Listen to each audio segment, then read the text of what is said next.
Hi buddies, ഞാൻ old one Roni. എൻ്റെ ഒരു പുതിയ വീഡിയോയിലേക്ക് എല്ലാവർക്കും സ്വാഗതം. എല്ലാവരും എൻ്റെ ചാനലൊന്ന് സബ്സ്ക്രൈബ് ചെയ്യുക, സപ്പോർട്ട് ചെയ്യുക. ഞാനിന്നൊരു ഇൻഫർമേറ്റീവ് വീഡിയോ ആയിട്ടാണ് വന്നേക്കുന്നത്. ഇൻഫർമേറ്റീവ് ആണെന്നാണ് എൻ്റെ വിശ്വാസം. ഇത് പലർക്കും അറിയാമായിരിക്കും. കഴിഞ്ഞ ദിവസം ഞാൻ ഒരാളോട് സംസാരിച്ചപ്പം അവർക്കൊന്നും അറിഞ്ഞുകൂടാ. അന്നേരം കുറേ പേർക്കെങ്കിലും അറിയാത്തവർ കാണും എന്നുള്ള ഒരു കണക്കൂട്ടലാണ് ഈ വീഡിയോ ചെയ്യുന്നത്. എൻ്റെ ഗെയിമിംഗ് മോണിറ്ററാണ് ഈ ബാക്ക് സൈഡിൽ കാണുന്നത്. ഈ ഗെയിമിംഗ് മോണിറ്റർ ഒരു ആൻഡ്രോയിഡ് TV ആക്കി മാറ്റുന്നത് എങ്ങനെയാണെന്നുള്ള വീഡിയോയിലേക്ക് നമുക്ക് പോകാം. ഇതാണ് ഞാൻ പറഞ്ഞ ഐറ്റം. ഇതാണ് ആമസോൺ ഫയർ സ്റ്റിക്ക് എന്നാണ് ഇതിന് പറയുന്നത്. ഇതിൻ്റെ പുതിയ പല മോഡലുകളുണ്ട്. അതായത് സ്പീഡ് കൂടിയത് ആൻഡ്രോയിഡിൻ്റെ പല വേർഷൻസ് ഇതിന് വരുന്നുണ്ട്. ഇതിപ്പോൾ എൻ്റെ ഇരിക്കുന്ന ഒരു പഴയ മോഡലാണ്. ഇത് കുത്തിയാണ് നമുക്ക് ഈ മോണിറ്റർ ഇപ്പം ഒരു ആൻഡ്രോയിഡ് TV ആക്കി മാറ്റാൻ പറ്റുന്നത്. അതിൻ്റെ റിമോട്ട് ഇത്, അതിൻ്റെ ചാർജർ, അതിൻ്റെ കേബിൾ. അതിൻ്റെ ഫയർ സ്റ്റിക്ക് എന്ന് പറയുന്ന സാധനം ഇതാണ്. ഇതിൻ്റെ ചാർജർ വരുന്ന ഈ ഓപ്ഷനിലാണ്. അതിൻ്റെ ഒരു HDMI കുത്താനുള്ളൊരു കേബിൾ മാത്രമാണിത്. നമുക്ക് ഈ മോണിറ്ററിൽ HDMI കുത്താനുള്ള പോർട്ടുള്ള TVകൾക്ക് മാത്രമേ പറ്റുള്ളൂ നമുക്കിത് ചെയ്യാൻ വേണ്ടി. നമുക്ക് ഒന്ന് കുത്തി ചെയ്ത് കാണിക്കാം ഞാൻ. HDMI, അതായത് എൻ്റെ മോണിറ്ററിൻ്റെ HDMI വരുന്ന പോർട്ട്, ആ പോർട്ടിലേക്ക് നമ്മൾ ഫയർ സ്റ്റിക്കിൻ്റെ HDMIയുടെ കേബിളിൻ്റെ നമ്മൾ കുത്തുകയാണ്.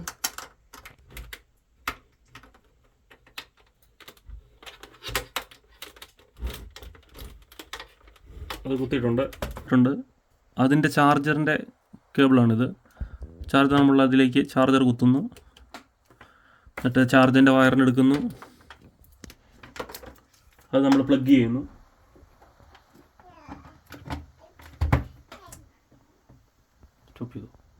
സ്വിച്ച് നമ്മൾ TV ഓൺ ആക്കുന്നു. അതിൻ്റെ റിമോട്ടാണിത്. ഓട്ടോ സെലക്ട് HDMI എന്ന് വന്നു. ഫയർ സ്റ്റിക്കിൻ്റെ ഏതുണ്ട് എംബ്ലം ഓൾറെഡി വന്നു. നമുക്ക് വൈഫൈ കണക്ഷൻ വേണം കേട്ടോ. അത് ഞാൻ പറയാൻ മറന്നു പോയത്. നമുക്ക് വൈഫൈ കണക്ഷൻ ഉണ്ടെങ്കിൽ മാത്രമേ ഇത് ചെയ്യാൻ പറ്റുള്ളൂ. ഇത് ഓണായി വരുവാണ്. ഫയർ സ്റ്റിക്ക് ഓണായി വരുന്നു. ഇത് ഫയർ സ്റ്റിക്ക് എന്നുള്ള ഓൾറെഡി വന്നു. ഫയർ TV സ്റ്റിക്ക് എന്നുള്ളത് വന്നു. ഇത് പഴയ ഫയർ TV സ്റ്റിക്ക് ആയതുകൊണ്ടാണ് എൻ്റെ ഇച്ചിരി ഓണായി വരാൻ വേണ്ടി ഇച്ചിരി ലാഗുണ്ട്. ഇതിൻ്റെ പുതിയതൊക്കെ പെട്ടെന്ന് തന്നെ ഓണായി വരുന്ന ടൈപ്പുണ്ട്. വളരെ സിമ്പിളാണിത്.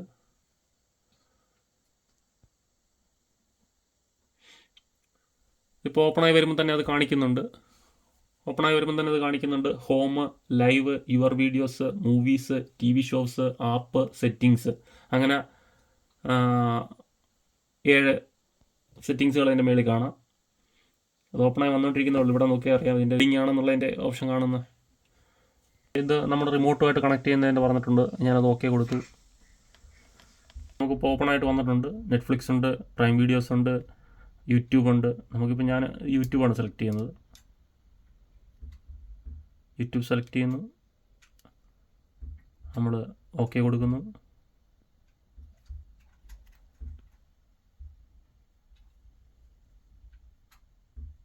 തുണിയെടുക്കുന്നു പോയി. നേരത്തെ ഞാൻ യൂട്യൂബ് എടുത്ത് കഴിഞ്ഞപ്പോൾ അതിൻ്റെ അകത്ത് കാണിക്കുന്നുണ്ട്. അതായത് നമ്മുടെ കണക്ഷൻ നെറ്റ്വർക്ക് കണക്ഷൻ കിട്ടിയിട്ടില്ല. അന്നേരം നെറ്റ്വർക്ക് സെറ്റിങ്സ് ചെയ്യണം. അതിന് ഞാൻ സെറ്റിങ്സിലേക്ക് പോവാണ്. എൻ്റെ നെറ്റ്വർക്ക് കാണിച്ചു. അതിപ്പം കണക്റ്റ് ആയിട്ടുണ്ട്. കണക്റ്റായി. ഇനി നമ്മൾ വീണ്ടും അത് യൂട്യൂബിലേക്ക് ട്രൈ ചെയ്യാൻ പോവാണ്. ഇതിപ്പം നമുക്കിങ്ങനെ വന്നിട്ടുണ്ട്. അതിനകത്തിപ്പം ഞാൻ സൈൻ ഇൻ ചെയ്യുന്നില്ല. എനിക്ക് വേറെ ഓൾറെഡി TV കണക്ട് ചെയ്തിട്ടുള്ളതുകൊണ്ട് ഞാൻ ഇതിൽ സൈൻ ചെയ്യുന്നില്ല. ഞാനത് വാച്ച് ഗസ്റ്റ് കൊടുക്കുവാണ്. അന്നേരം നമുക്ക് ഈസി ആയിട്ട് ഒരു നോർമൽ TV നമുക്ക് ആൻഡ്രോയിഡ് TV ആക്കാൻ പറ്റും. ഇതിലൂടെ നമുക്ക് മൊബൈൽ സ്ക്രീൻ മിററിങ് നടക്കും.